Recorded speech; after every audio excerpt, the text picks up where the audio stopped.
खालचा. अमर रहे अमर रहे अमर रहे अमर रहे अमर रहे अमर रहे अमर रहे अमर रहे. अमर रहे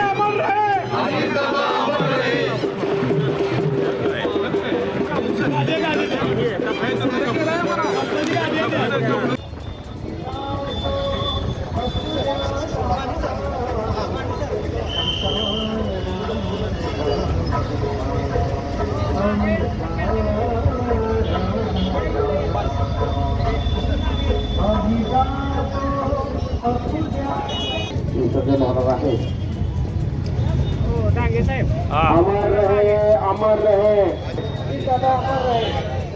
अमर रहे अमर रहे.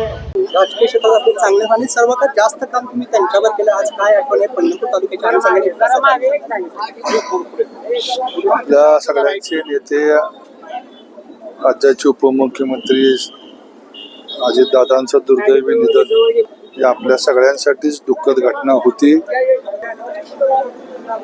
आमच्या व्यक्तिशः माझ्या कुटुंबाची सुद्धा खूप मोठी हानी झाली असं मी मानतो. कारण जेव्हा आम्ही तरुण युवक म्हणून राजकारणामध्ये पुढे आलो तेव्हा 95 सालापासून त्यानंतर 99 मध्ये राष्ट्रवादी नवीन निर्माण झाल्यानंतरच्या कालखंडात आमच्यासारख्या तरुणांना अजितदादांनी या जिल्ह्यात काम करायला संधी दिली, प्रोत्साहन दिलं. अनेक चांगले प्रसंग त्यांच्याबरोबर आम्ही अनुभवलेले आहेत. अनेक अडचणीच्या काळात त्यांनी आम्हाला मदत केली, ताकद दिली. आपल्या सगळ्यांचा आधार म्हणून अजितदादा होते. कालांतरानं आमचे पक्ष जरी वेगळे झाले तरी अजितदादांनी कधी आपल्या प्रेमामध्ये अंतर येऊ दिलं नाही.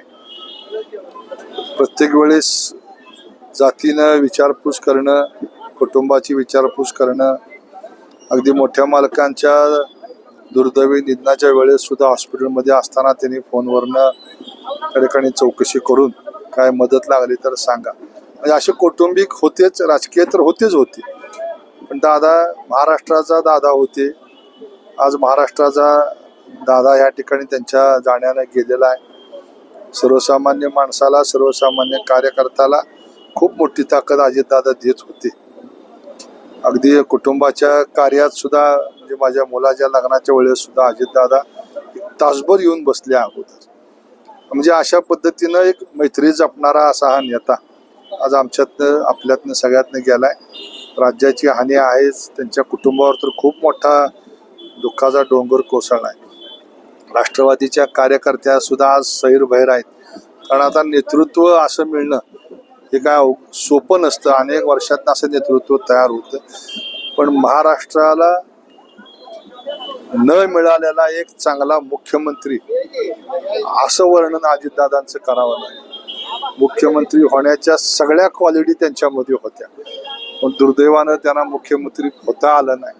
तेव्हा महाराष्ट्र एका चांगल्या न मिळालेल्या मुख्यमंत्र्याला मुकलाय असं मला वाटतं.